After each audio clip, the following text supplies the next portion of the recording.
Hello students, welcome to vision electrical. Variable load on power station के second part में हम लोग load duration curve, other important concepts और कुछ numericals आज डिस्कस करेंगे। बट उससे पहले क्विकली हम लोग देख लेते हैं कि पिछले क्लास में हम लोगों ने क्या स्टडी किया था। तो प्रीवियसली हम लोगों ने जिन टॉपिक्स को डिस्कस किया है वो देखते हैं। स्टार्टिंग हम लोगों ने की थी वेरिएबल लोड से, जो स्टार्टिंग का हमारा टॉपिक था।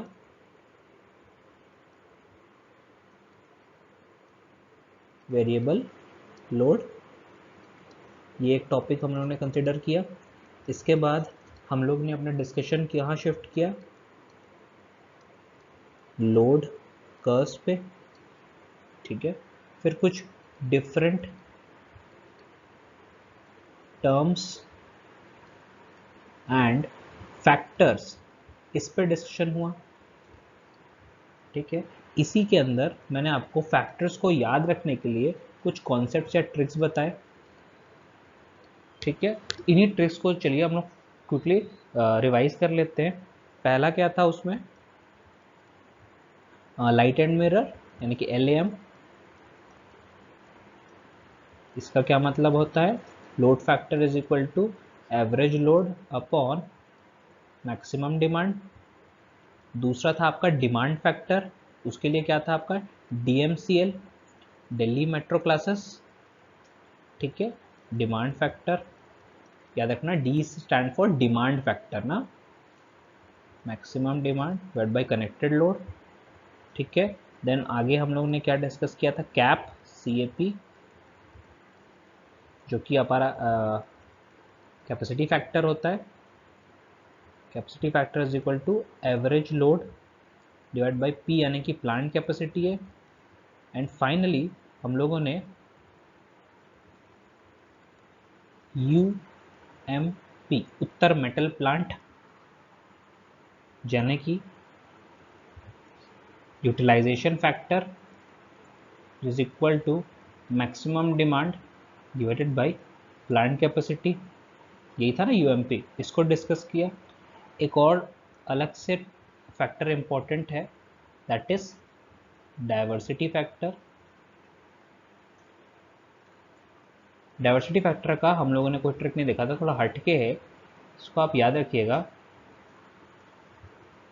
सम of individual maximum demand divided by maximum demand on power station, ये होता है डाइवर्सिटी फैक्टर। एक और बात आप याद रखिएगा कि diversity factor is important in calculation of plant capacity. Diversity factor is important in calculation of plant capacity, ये भी आप नोट कर लीजिए, इसको मैं पिछले लेक्चर में शायद नहीं बताया हूँ, ठीक है। चलते हैं आज के टॉपिक पर। इस टॉपिक से एक इंपॉर्टेंट रिलेशन बच गया था, उसको हम लोग डिराइव कर लेते हैं, ठीक है। वो जो इंपॉर्टेंट रिलेशन था वो कैपेसिटी फैक्टर से है। ये एग्जामिनेशन पॉइंट ऑफ व्यू से न्यूमेरिकल सॉल्व करने में आपको हेल्प करेगा, ठीक है। तो कैपेसिटी फैक्टर यानी कि सी से मैंने आपको बताया था क्या, कैप, ठीक है। कैपेसिटी फैक्टर सी था, कैपेसिटी फैक्टर,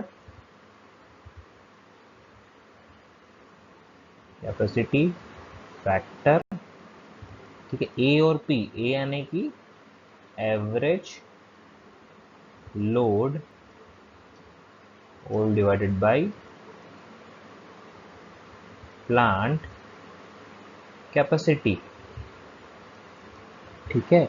अब इसमें थोड़ा सा हम लोग चेंजेस करते हैं। ये नॉर्मल डेफिनेशन था कैपेसिटी फैक्टर का, ratio of average load to plant capacity. अभी हम लोग इसमें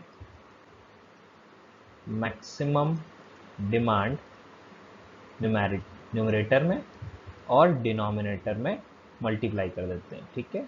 सॉरी, मैक्सिमम डिमांड, ठीक, मैक्सिमम डिमांड। अब क्या हो रहा है, इसको थोड़ा सा अरेंज कर देते हैं properly. Average load divided by maximum demand into maximum demand upon plant capacity.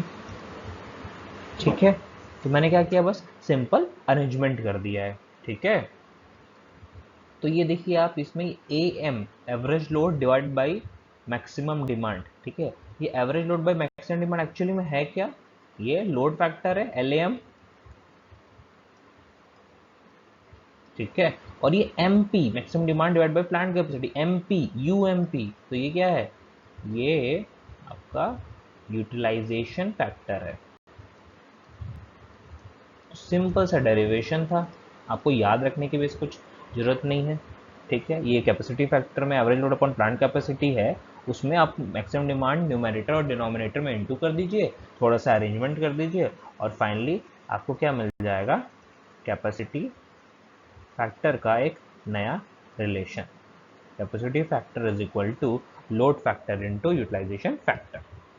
ठीक है, चलते हैं नेक्स्ट पे। चलिए न्यूमेरिकल पॉइंट ऑफ व्यू से एक और टर्म्स को डिराइव कर लेते हैं, यूनिट्स जनरेटेड पर एनम, मतलब साल में कितनी बिजली जनरेट हो रही है। आई होप आप ये फेमिलियर होंगे कि यूनिट्स का मतलब क्या हो रहा है, यूनिट्स मतलब किलोवाट आवर बोल रहे हैं ना अपन, kilowatt hour, power into time का मल्टीप्लिकेशन है जो कि एनर्जी को बता रहा है। तो एक साल में कितनी एनर्जी जनरेट होती है, इसका रिलेशन हम लोग डिराइव कर लेते हैं। ठीक है, अब देखिए units generated per annum, energy निकालना है हम लोग को, यहाँ समझिए आप, एनर्जी निकालना है हम लोग को। तो एनर्जी का जो हम लोग सिंपल सा रिलेशन जान रहे हैं वो है पावर इनटू टाइम, तो पावर और टाइम का मल्टीप्लिकेशन। ठीक है, तो units generated per annum is equal to power into time होता है।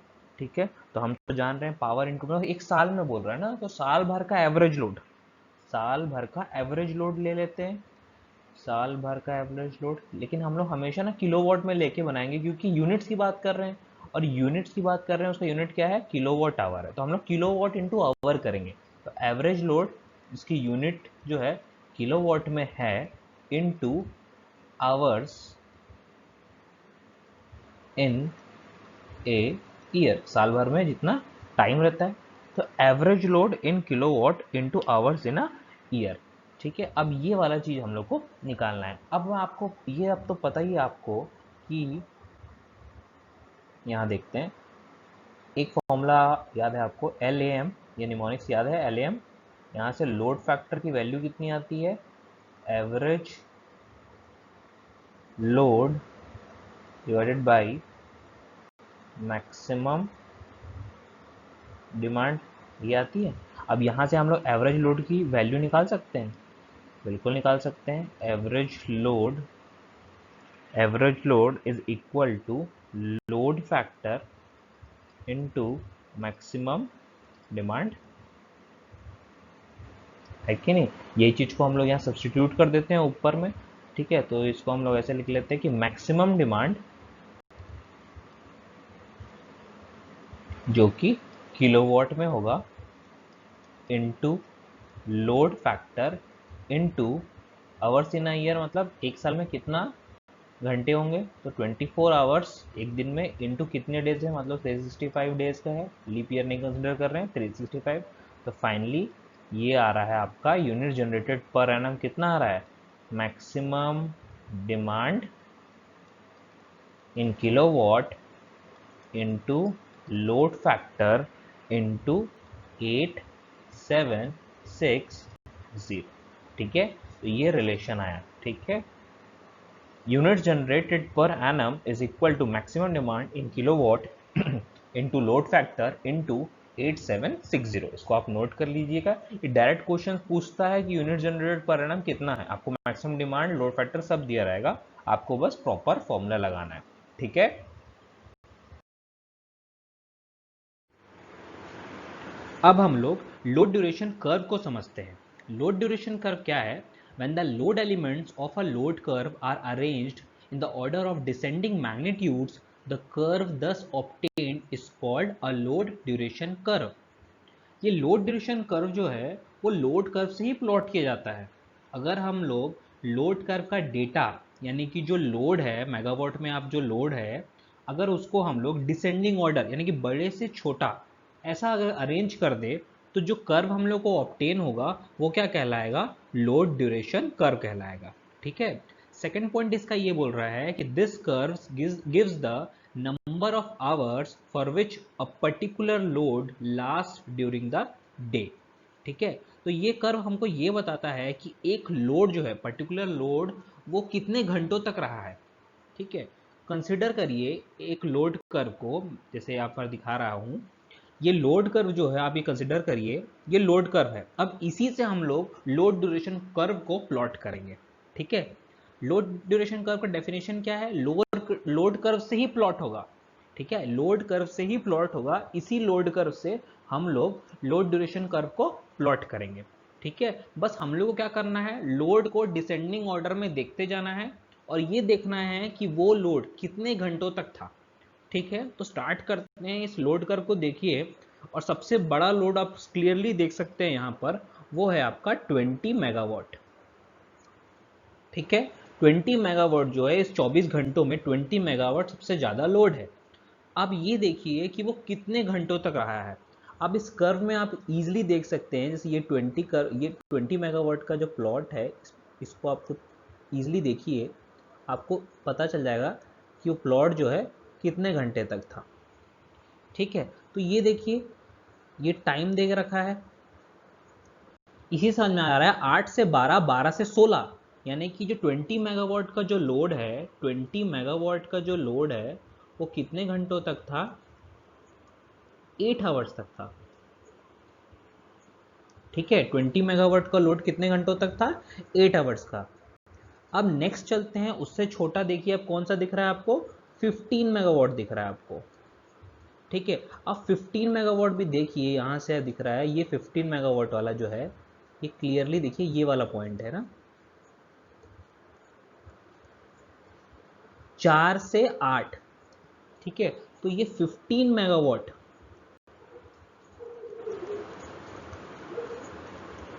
सुबह 4 के ये 8 बजे तक था, मतलब टोटल कितने घंटों तक था, तो ये कितने घंटों तक था, 4 आवर्स।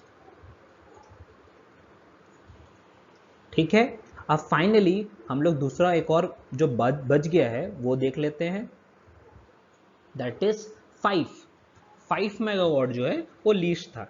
तो 5 मतलब ये वाला पोर्शन जो बच गया है, ये वाला पोर्शन, और ये वाला पोर्शन भी है, यहाँ भी 5 मेगावाट का लोड है।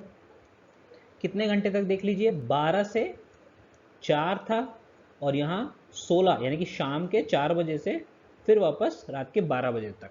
ठीक है, तो कितने घंटे तक था ये कैलकुलेट कर लीजिए इजीली। 5 मेगावाट का जो लोड है ये कितना घंटे तक हो जाएगा, 12 आवर्स तक। ठीक है, तो लोड कर्व से ये डेटा मिल गया हमको, ये टैबुलेटेड डेटा हमको मिल गया है। अब इससे हम लोग क्या प्लॉट करेंगे, लोड ड्यूरेशन कर्व।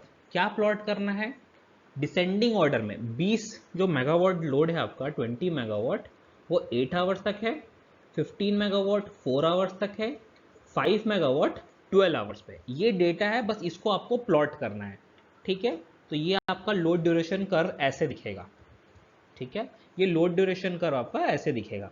इसमें आप देखिए 20 मेगावाट 8 आवर्स तक है, ये 20 मेगावाट है, ये 20 मेगावाट है,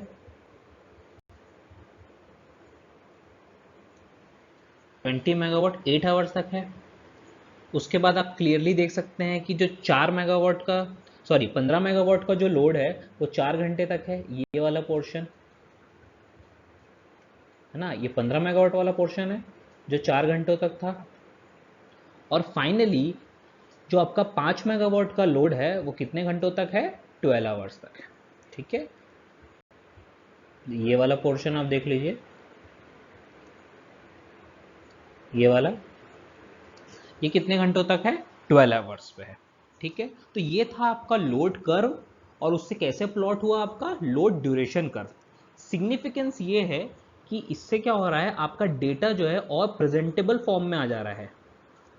जो डेटा है, इंफॉर्मेशन है, वो और क्लीन और ईजिली समझ में आए उस फॉर्म में आ जा रहा है। सपोज करिए आप इंजीनियर, बीइंग एन इंजीनियर, आप जनरेटिंग स्टेशंस पे बैठे हुए हैं और आपको ये कर्व का आप ये सब मॉनिटर करते हैं। आपके बॉस ने आके पूछा कि भाई 12 बजे कितना लोड था, रात के या दोपहर के ले लेते हैं 12 पीएम को कितना लोड था आप बताइए। तो 12 पीएम को कितना लोड था 20 मेगावाट, या आप लोड कर्व से बता सकते हैं। लोड कर्व के हेल्प से आप ये बता सकते हैं कि 12 दोपहर के 12 बजे कितना लोड था, 20 मेगावाट का लोड था। बट सेम क्वेश्चन आपसे ये पूछा जाए कि भाई बताओ कि 15 मेगावाट का लोड कितने घंटों तक रहा, 15 मेगावाट का लोड कितने घंटे तक रहा, तो आप क्लियरली लोड ड्यूरेशन कर्व से आप डायरेक्टली बता सकते हैं कि 15 मेगावाट का लोड जो था वो 4 घंटों तक था। ठीक है, ये बहुत ईजिली आपको, मतलब छोटा सा चीज़ है यहाँ पर। ये तीन हम लोग ने तीन ही लोड लिए हैं, 20 मेगावाट, 15 मेगावाट, 5 मेगावाट। तो आपको ऐसा लग रहा हो कि यार लोड ड्यूरेशन कर्व की क्या ज़रूरत है, लोड कर्व से भी प्लॉट हो सकता है, लेकिन असल में प्रैक्टिकली ऐसा होता नहीं है। वेरिएशंस इतने ज़्यादा हाई होते हैं, इतना लंबा कर्व बनता है, तो उस वजह से क्या होता है, लोड ड्यूरेशन कर्व एक सही टूल है जिसका इस्तेमाल करके हम डेटा को और भी अच्छे तरीके से समझ सकते हैं। ठीक है, तो ये जो पूरा कॉन्सेप्ट था आपका लोड ड्यूरेशन कर्व का है। आपको एग्जाम में पूछा जाएगा जनरली कि लोड ड्यूरेशन कर्व जो है किससे प्लॉट किया जाता है। बड़ा सिंपल सा क्वेश्चन है कि लोड ड्यूरेशन कर्व किससे प्लॉट किया जाता है, तो आपका आंसर क्या होगा, लोड कर्व से प्लॉट किया जाता है। ठीक है,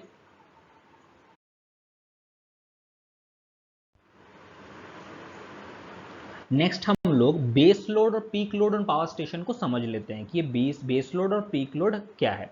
पीक लोड तो आप समझ ही रहे होंगे, बेस लोड को भी देख लेते हैं हम लोग। देखिए, ये आप लोड कर्व देख रहे हैं, सिंपल सा लोड कर्व है, टाइम इन आवर्स है, लोड इन मेगावाट है। आप इसको देखिए, यहाँ पर ये वाला जो पोर्शन है, ठीक है, ये वाला जो पोर्शन है, इसके नीचे का जितना भी पोर्शन है वो बेस लोड कहला रहा है। ठीक है, तो सिंपली आप देख के समझ सकते हैं कि बेस लोड क्या है, ऐसा लोड जो हमेशा से कांस्टेंट है।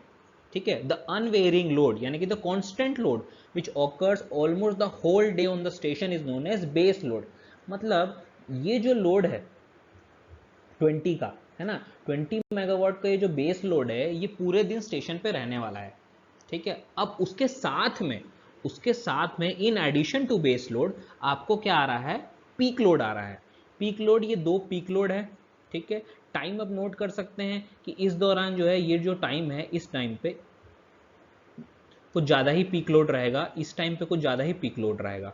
ठीक है, तो ये पीक लोड है, ये बेस लोड है। बेस लोड से हमको ये इंफॉर्मेशन मिल जाती है कि हमको कौन सा जनरेटिंग स्टेशन जो है पर्टिकुलरली एक बेस लोड को सप्लाई करने के लिए चाहिए, है ना। सपोज करिए आपके पास एक coal based thermal power station है। ठीक है, coal based thermal power station है, और आपके पास हाइड्रो भी है, आपके पास हाइड्रो भी है। ठीक है, तो ये तो कंफर्म है, आप लोड कर्व से देख के आपको ये जान जाएंगे कि भैया ये कोल थर्मल पावर स्टेशन में जो जनरेटर रहेगा उसमें मेरे को 20 मेगावाट की जो पावर है वो 24 आवर्स प्रोड्यूस करनी है। ठीक है, तो कोल थर्मल पावर स्टेशन जो है, जो क्या बोलना चाहिए आपका कोल बेस्ड पावर प्लांट है, वो 20 मेगावाट 24 आवर्स तक सप्लाई करेगा। ठीक है, तो वो बेस लोड पे काम कर रहा है, वो बेस लोड सप्लाई कर रहा है, क्योंकि एनी हाउ आपको 20 मेगावाट तो चाहिए, बट पूरे टाइम चाहिए, लेकिन पूरे टाइम आपको पीक लोड नहीं चाहिए। पीक लोड अराउंड 40 मेगावाट आप देख सकते हैं, 40 मेगावाट जा रहा है। तो उस टाइम पे क्या करेंगे हम लोग, ये वाले टाइम पे, इस टाइम पे, इस टाइम पे, इस टाइम पे हम हाइड्रो को भी ऑन कर देंगे।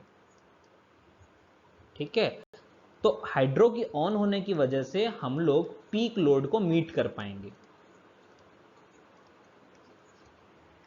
ठीक है, तो बेस लोड का कॉन्सेप्ट बड़ा सिंपल सा ये है कि ऐसा लोड जो कांस्टेंट रहे, जो कांस्टेंट रहे वो क्या कहलाएगा, बेस लोड। लेकिन जो पीक लोड क्या कहलाता है, जो कांस्टेंट नहीं रहता, वो कभी आएगा कभी जाएगा। ठीक है, तो दैट इज कॉल्ड एज आपका पीक लोड। ठीक है,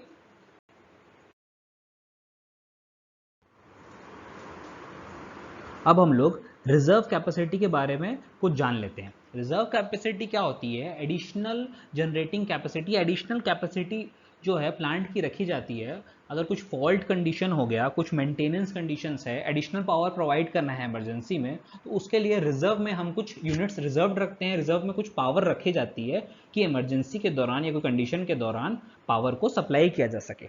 ठीक है, कोल्ड रिजर्व कैपेसिटी, ये पहला एक टेक्निकल टर्म है कि कोल्ड रिजर्व कैपेसिटी क्या होता है, इसको समझते हैं। कोल्ड रिजर्व कैपेसिटी क्या होती है? In a power station, cold reserve is that reserve capacity which is available for service but not ready for immediate loading.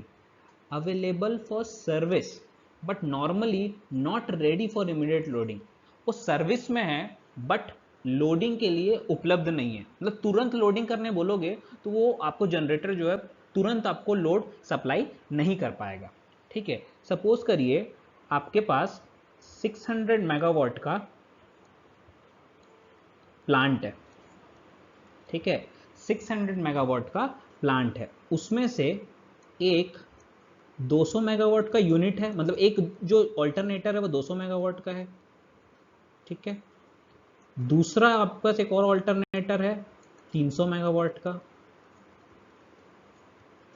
एक ऑल्टरनेटर है आपके पास 100 मेगावाट का। ठीक है, एडिशनली आपने एक और, ठीक है, एक और 200 मेगावाट का रिजर्व कैपेसिटी रखा हुआ है। ठीक है, एडिशनली आपने 200 मेगावाट का एक जनरेटर रखा हुआ है। ठीक है, प्लांट अच्छा खासा चल रहा है। अभी रिक्वायरमेंट सपोज करिए कि 600 नहीं है, 400 है। ठीक है, अभी रिक्वायरमेंट कितनी है? 400 है। तो मैं किन दोनों को ऑन कर दूंगा? ये 300 वाले को मैंने ऑन रखा है, 100 वाले को भी ऑन रखा है, ये दोनों को ऑन रखा है, पावर सप्लाई की जा रही है। ठीक है, किसी इश्यूज की वजह से इस 200 मेगावाट पे अभी काम चल रहा है। ठीक है, इस पे मेंटेनेंस का काम चल रहा है, ये रेडी नहीं है। ठीक है, अभी हमारे पास ये जो है मेंटेनेंस का काम चल रहा है, इसमें इस जनरेटर में ये रेडी नहीं है। अगर लोड बढ़ता है, ठीक है, तो तुरंत प्रोवाइड करने के लिए अभी हमारे पास कुछ नहीं है। ठीक है, ये जो 200 मेगावाट है इस पे मेंटेनेंस नहीं चल रहा है, इस पे मेंटेनेंस नहीं चल रहा है, कोई प्रॉब्लम नहीं है, ये फर्स्ट क्लास है, कोई इशू नहीं है। तो ये वाला जो रिजर्व जो है हम लोग इसको क्या बोलेंगे? कोल्ड रिजर्व बोलेंगे। कोल्ड यानी कि ठंडा। ठीक है, इससे आप रिलेट करिए कि ये जो है ये चल नहीं रहा है, ये ऑपरेशन में नहीं है, ये रोटेट नहीं हो रहा है, ग्रिड से कनेक्टेड नहीं है, लेकिन इस पर कोई काम नहीं चल रहा है, ये ठीक ठाक है। अगर कोई बोलेगा, सपोज जो लोड रहते हैं, लोड शेड्यूलर्स रहते हैं, वो हम लोग को बोलते हैं, जनरेटिंग यूनिट को बोलते हैं कि भैया लोड आगे बढ़ने वाला है, ठीक है, आप अपना लोड बढ़ाइएगा। ठीक है, लेकिन इमीडिएट लोडिंग की बात नहीं कर रहा हूं मैं, हम लोग प्रायर बोल रहे हैं, 10-12 घंटे पहले, 10-12 घंटे पहले आपको इन्फॉर्म कर दिया जाएगा कि भैया लोड बढ़ेगा, हमको यूनिट चाहिए। तो कौन सा रिजर्व है ये कहलाता है आपका कोल्ड रिजर्व, ये कहलाता है आपका कोल्ड रिजर्व। ये सर्विस पे है, ये सर्विस में है ना, अवेलेबल फॉर सर्विस, कोई मेंटेनेंस नहीं चलने वाला है। ठीक है, मेंटेनेंस नहीं चल, लेकिन ये काम नहीं कर रहा है, अभी पावर जो है प्रोड्यूस नहीं कर रहा है, इसको हम लोग क्या बोलेंगे? कोल्ड रिजर्व बोलेंगे। आई होप ये क्लियर है आपको। कोल्ड रिजर्व क्या होता है? ऐसा reserve capacity which is available for service but normally not ready for immediate loading. ये तुरंत लोड नहीं होगा 200 मेगावाट, कोल का इनपुट जाएगा, पैरामीटर्स को प्रॉपरली टेस्ट करना पड़ता है, सही करना पड़ता है, तभी जाके वो 200 मेगावाट प्रोड्यूस कर पाएगा। ठीक है ना, तो यहाँ पर मेंटेनेंस नहीं चल रहा है, कोई प्रॉब्लम नहीं है, फर्स्ट क्लास है ये। ठीक है, लेकिन टाइम लगेगा इसको ग्रिड से कनेक्टेड करने के लिए, रन करने के लिए। तो ऐसे रिजर्व को हम लोग क्या बोलेंगे? Cold reserve.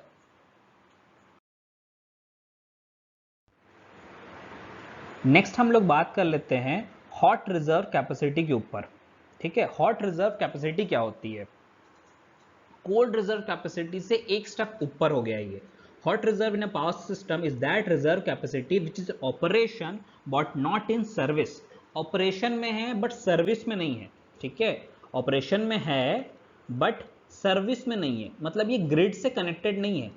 ठीक है, अब देखिए एक बात प्रैक्टिकली आप समझिए, एक पावर प्लांट तुरंत बटन ऑन करने से पावर प्लांट चालू नहीं हो जाता, उसको टाइम लगता है। एक स्टीम पावर प्लांट का जनरेटर है, स्टीम पावर प्लांट में एक जनरेटर है। ठीक है, अगर उसको कोई certain amount of power generate करनी है, मान लीजिए इसको 100 मेगावाट पावर जनरेट करनी है तो 100 मेगावाट के जनरेशन के लिए उसको बहुत सारे पैरामीटर्स को मीट करना पड़ेगा। उसके अंदर कुछ पर्टिकुलर स्टीम का प्रेशर होगा, स्टीम का टेम्परेचर होगा, ठीक है, और भी डिफरेंट डिफरेंट फैक्टर्स रहते हैं, उसको मीट करना पड़ता है। अगर ये सब पैरामीटर्स रेडी हैं उसके बाद ही वो 100 मेगावाट पे पावर जो है जनरेट कर सकता है, ठीक है ना। तो हॉट रिजर्व कैसा कहलाएगा कि पैरामीटर सब रेडी है, पावर जो है एकदम रेडी है, ठीक है, प्रेशर का, टेम्परेचर का, सब पैरामीटर्स आपका रेडी है, ठीक है, बस वो ग्रिड से कनेक्टेड नहीं है, ठीक है। तो ये एक प्रकार से थोड़ा सा और जल्दी हो गया, ठीक है। वो कोल्ड रिजर्व जो था वो, अब मैं आपको टाइम दे, सपोज कर लीजिए, चलिए 12 घंटे का टाइम ले रहा है, वो 10 से 12 घंटे का टाइम ले रहा है। अब हॉट रिजर्व कैपेसिटी ऐसी कैपेसिटी है कि इमरजेंसी के दौरान 1-2 घंटे में ये चालू हो जाएगा, 1 घंटे के अंदर ये चालू हो जाएगा, तो भी टाइम ले रहा है, बट कोल्ड रिजर्व से ये फास्ट है। आप इसको समझिए क्या बोल रहा हूँ। Hot reserve in a power system is that reserve capacity which is in operation but not in service. सब रेडी है, बस ग्रिड से कनेक्टेड नहीं है, ठीक है, सब पैरामीटर्स मीट हो चुके हैं, बस ग्रिड से कनेक्ट करेंगे, ठीक है, बस वही टाइम लगता है, ग्रिड से कनेक्ट करेंगे पावर जनरेट होने लग जाएगी, ठीक है। This is your hot reserve capacity.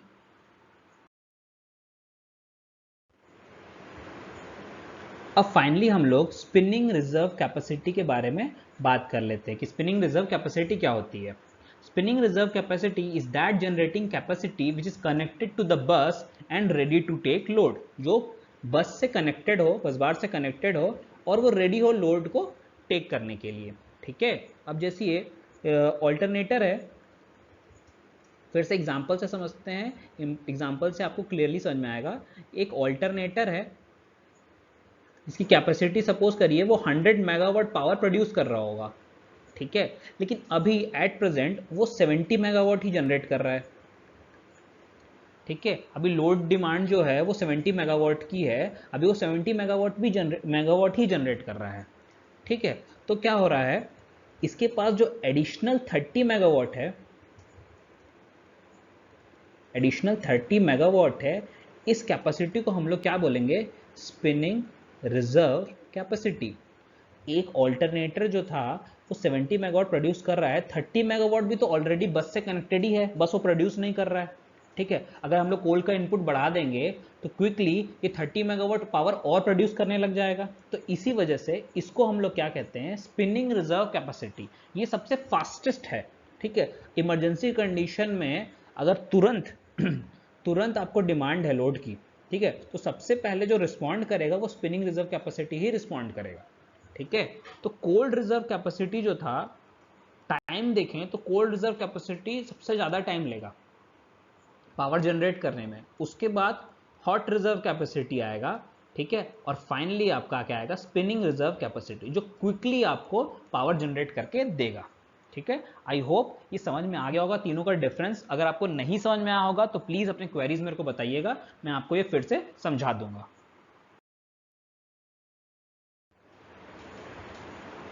चलिए अब थोड़े न्यूमेरिकल्स डिस्कस कर लेते हैं।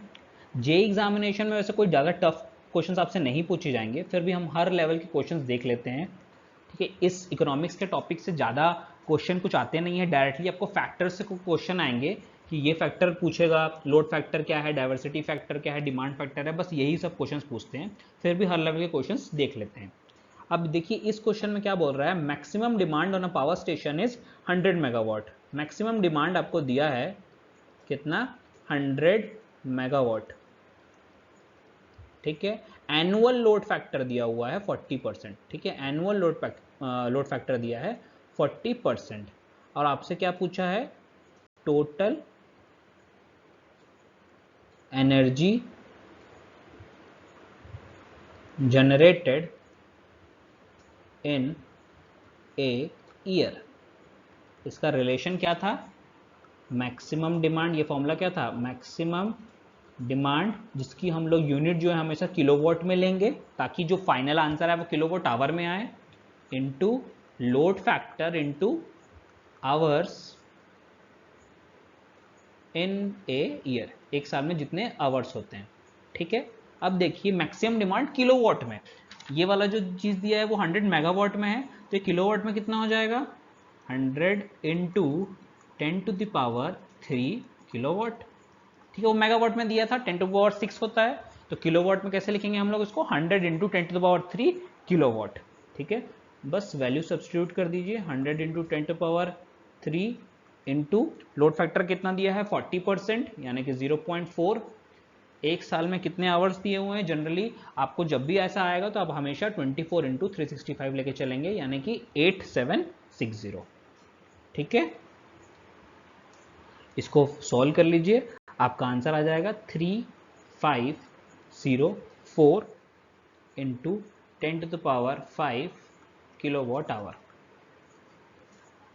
ठीक है, बड़ा सिंपल सा क्वेश्चन था। चलते हैं नेक्स्ट क्वेश्चन की ओर। नेक्स्ट क्वेश्चन है, the daily energy produced in a thermal power station is 720 megawatt hour. Daily 720 megawatt hour energy produce हो रही है at a load factor of 0.6। Daily की बात कर रहा है, लोड फैक्टर भी डेली दिया हुआ है। क्या निकालना है इसमें, what is the maximum demand of the station, ये हम लोगों को कैलकुलेट करना है। मैं आपको ये बता दूं, ये जो क्वेश्चन है आपका, ये IES इंडियन इंजीनियरिंग सर्विसेज 2006 का क्वेश्चन है। ठीक है, ऐसे हाई स्टैंडर्ड क्वेश्चंस जो है आपके एग्जामिनेशंस में जरूर पूछे जाएंगे। ठीक है, तो अब गिवन देख लेते हैं कि गिवन क्या क्या है। लोड फैक्टर कितना बताया है 0.6। ठीक है, डेली कितनी एनर्जी प्रोड्यूस हो रही है ये भी पता है, डेली एनर्जी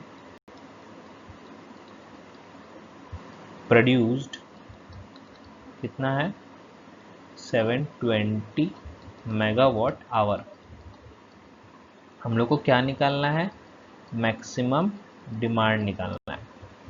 ठीक है, अब देखिए कभी कभार अप्रोच समझ नहीं आता कि कैसे अप्रोच करें। सबसे सिंपल अप्रोच ये है कि जो गिवन है उसी के साथ कोई इंटरलिंक्ड फॉर्मूला है तो उसको उसके सामने लिखिए, आपको आइडिया मिल जाएगा। ठीक है, जैसे यहाँ पर लोड फैक्टर हमको पता है कि 0.6 दिया हुआ है ना, तो लोड फैक्टर का फॉर्मूला लिखिए।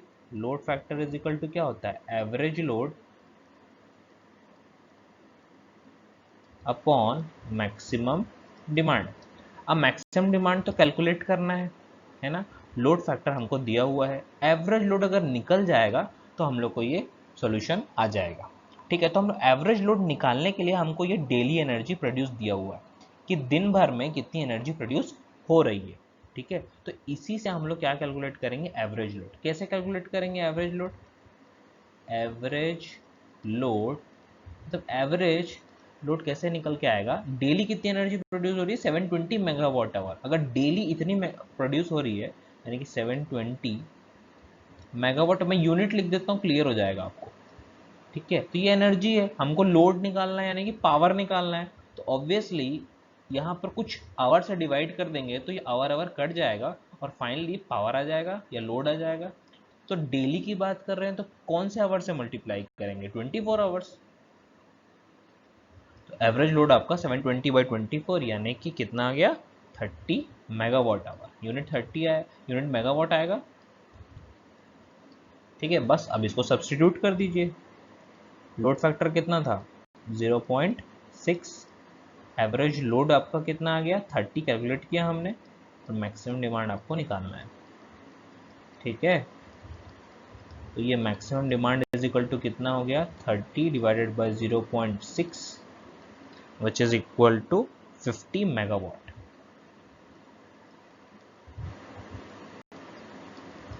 ठीक है, तो ये आपका आंसर आ गया 50 मेगावाट। ठीक है, चलते हैं नेक्स्ट क्वेश्चन पे। क्वेश्चन नंबर 3 है, अ power station has a maximum demand of 500 megawatt. ठीक है, मैक्सिमम डिमांड आपको दिया हुआ है 500 मेगावाट, एनुअल लोड फैक्टर आपको 50% दिया हुआ है और प्लांट कैपेसिटी फैक्टर 40%। तो what is the reserve capacity of the plant, reserve capacity आपको निकालनी है। ठीक है, सबसे important question economics of power generation का वो यही है। ठीक है, अगर ये इकोनॉमिक्स ऑफ पावर जनरेशन से थोड़ा स्टैंडर्ड हाई अगर क्वेश्चंस भी आएगा तो इससे हाई स्टैंडर्ड क्वेश्चन नहीं आने वाले आपके। ये सबसे हाई स्टैंडर्ड ऑफ क्वेश्चन है जेई एग्जामिनेशन के पॉइंट ऑफ व्यू से। ठीक है, ये जो है आपका क्वेश्चन है ये आपका IAS 2006 14, 2014 का क्वेश्चन है। ठीक है, क्या क्या दिया है इसमें? मैक्सिमम डिमांड आपको दिया है 500 मेगावाट। ठीक है, एनुअल लोड फैक्टर, एनुअल जो है वो आपको दिया है 50%।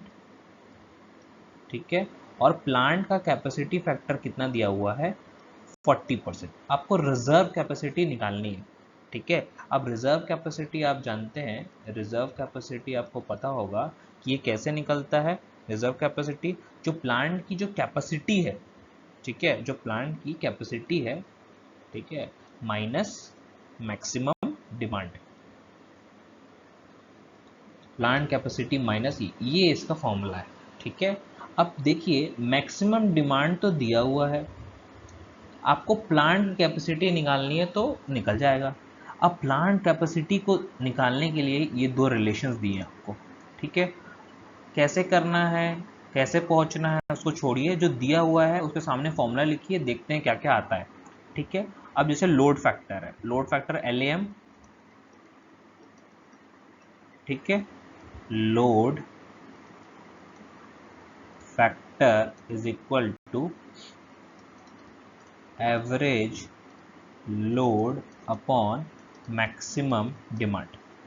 ठीक, लोड फैक्टर कितना दिया है? 50%, यानी कि 0.5 is equal to average load divided by maximum demand. Demand कितना है? 500 मेगावाट। तो यहाँ से एवरेज लोड निकल जाएगा। एवरेज लोड यानी कि 50% ऑफ 500 यानी कि 250। तो एवरेज लोड कितना आ गया आपका? 250 मेगावाट। ठीक है, एवरेज लोड आपका कितना आ गया? 250 मेगावाट। अब दूसरा एक दिया कैपेसिटी फैक्टर, उसका रिलेशन आपको पता है, CAP, कैप, यानी कि capacity factor.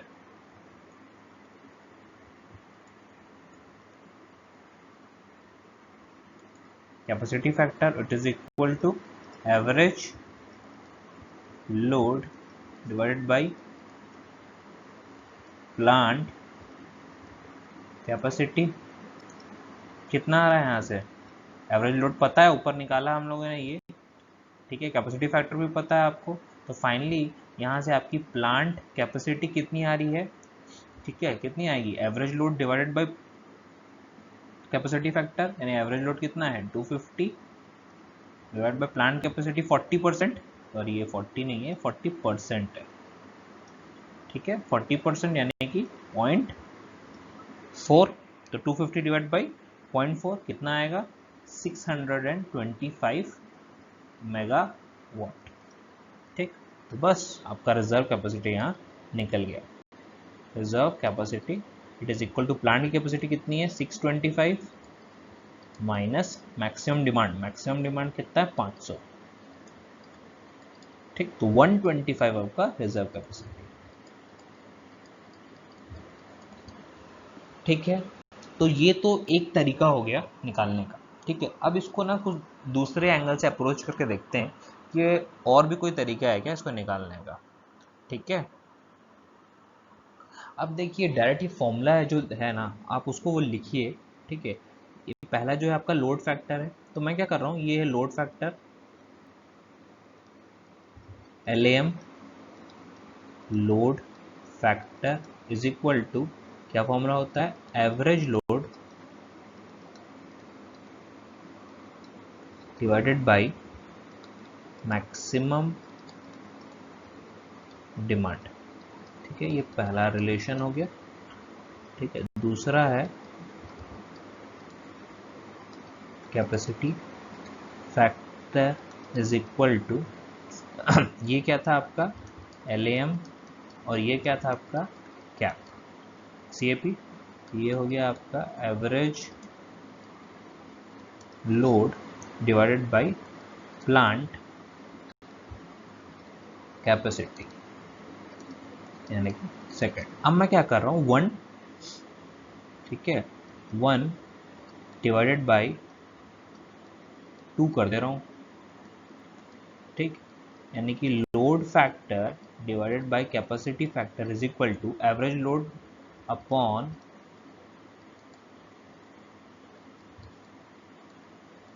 Maximum demand, sorry equal to नहीं आएगा,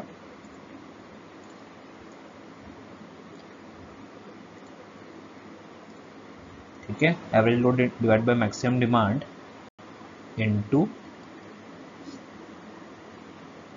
plant capacity divided by average load. ठीक, ये एवरेज लोड कैंसल। यहाँ से एक और रिलेशन मिल गया आपको, load factor divide by capacity factor is equal to plant capacity divide by maximum demand.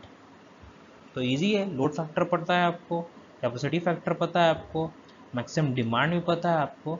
यहाँ से प्लांट कैपेसिटी आप निकाल लेंगे, कैसे, load factor into maximum demand divided by capacity factor. तो कितना आएगा यहाँ पर, लोड फैक्टर की वैल्यू आप सब्स्टिट्यूट करिए 50%, 0.5 इंटू मैक्सिमम डिमांड 500 मेगावाट में है, और कैपेसिटी फैक्टर यानी कि 0.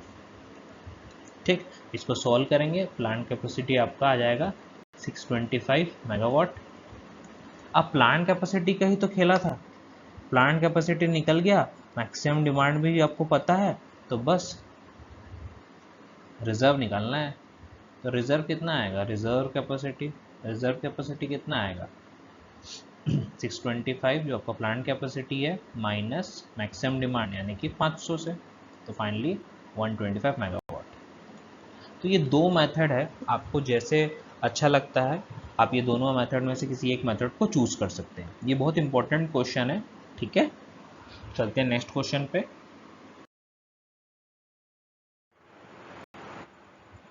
तो क्वेश्चन 4 आपका लोड ड्यूरेशन कर्व से है। लोड ड्यूरेशन कर्व के जो क्वेश्चंस है वो हाईली अनएक्सपेक्टेड है एसएससी और डिफरेंट जो जेई लेवल के एग्जामिनेशंस होते हैं, बट हम लोग ये कंसिडर कर लेते हैं कि एसएससी ऐसे क्वेश्चंस पूछ भी सकता है ना। तो इस क्वेश्चंस को भी डिस्कस कर लेते हैं, लोड ड्यूरेशन कर्व को।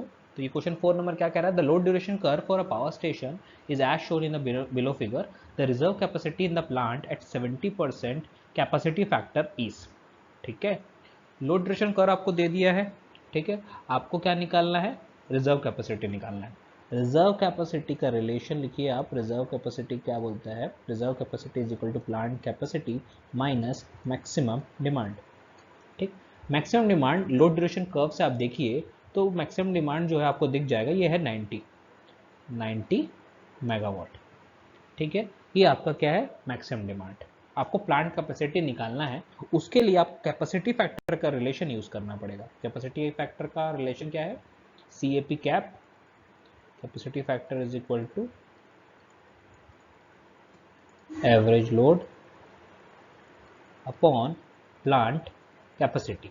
ठीक है, अब प्लांट कैपेसिटी नहीं पता आपको, एवरेज लोड भी नहीं पता है ना, लेकिन प्लांट कैपेसिटी तो चाहिए, है ना। तो पहले एवरेज लोड निकालते हैं। ये लोड ड्यूरेशन जो कर्व दिया हुआ है उससे एवरेज लोड निकल जाएगा। कैसे, average load is equal to area of the curve divided by total time।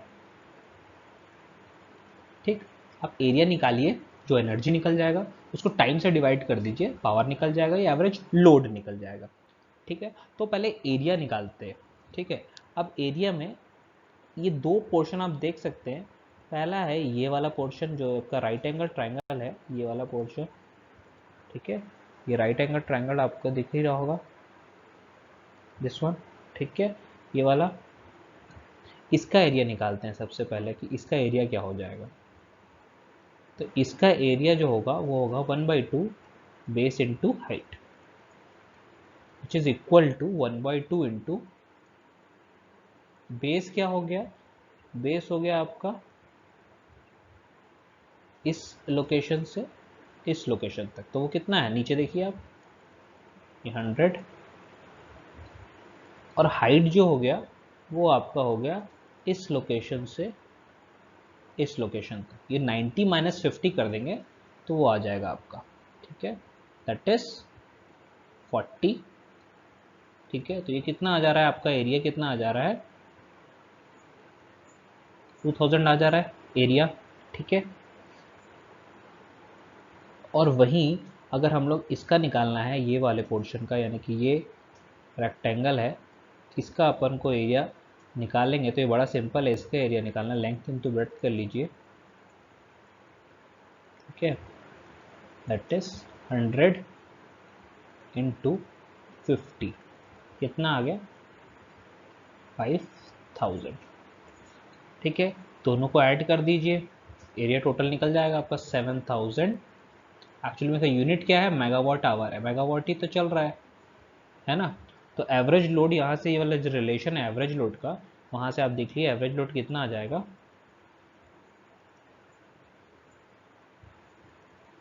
7000 divide by total time यानी कि 100, तो आ जाएगा 70 मेगावाट। ठीक है, तो कैपेसिटी फैक्टर, ये रिलेशन को यूज़ करिए आप, capacity factor is equal to average load upon plant capacity. इस रिलेशन का यूज़ करेंगे तो प्लांट कैपेसिटी निकल जाएगा आपका, कितना आ जाएगा वो, एवरेज लोड कितना है 70 डिवाइडेड बाई कैपेसिटी फैक्टर कितना है 70%, यानी कि 0.7, तो कितना आ जाएगा 100 मेगावाट। ये आपकी प्लांट कैपेसिटी है, तो इससे आपका क्या आ जाएगा, reserve capacity is equal to plant capacity minus maximum demand is 90, तो दिस आंसर आ जाएगा आपका 10 मेगावाट। ठीक है, तो ये लोड ड्यूरेशन कर्व पे एक न्यूमेरिकल था। तो चलिए जल्दी से समराइज़ कर लेते हैं कि आज इसके इस वीडियो लेक्चर में हम लोगों ने क्या क्या कंप्लीट किया है। ठीक है, स्टार्टिंग कुछ फैक्टर्स के बाद जो इम्पोर्टेंट हमारा टॉपिक था वो हमारा सबसे पहले हम लोगों ने आज हम लोग लोड ड्यूरेशन कर्व को कंप्लीट किया है। लोड ड्यूरेशन कर्व, उसके बाद हमने base load and peak load के बारे में थोड़ी इन्फॉर्मेशन कलेक्ट की। देन उसके बाद हम लोगों ने different types of reserve capacity के बारे में जाना, जिसके अंदर कोल्ड, हॉट और स्पिनिंग रिजर्व कैपेसिटी के बारे में जाना। देन फाइनली कुछ न्यूमेरिकल्स डिस्कस किए। ठीक है, तो इकोनॉमिक्स ऑफ पावर जनरेशन के अंदर आपका जो मेजॉरिटी ऑफ द टॉपिक है वो कंप्लीट हो चुका है, जो जे एग्जामिनेशन के पॉइंट ऑफ व्यू से इम्पोर्टेंट है। छोटा सा कॉस्ट ऑफ इलेक्ट्रिकल एनर्जी और टैरिफ का एक टॉपिक है जो हम लोग नेक्स्ट वीडियो में कवर कर लेंगे, और इसी के साथ ये पावर सिस्टम का ये वाला पोर्शन हमारा फिनिश हो जाएगा। तो ठीक है, मिलते हैं नेक्स्ट लेक्चर में। Thank you.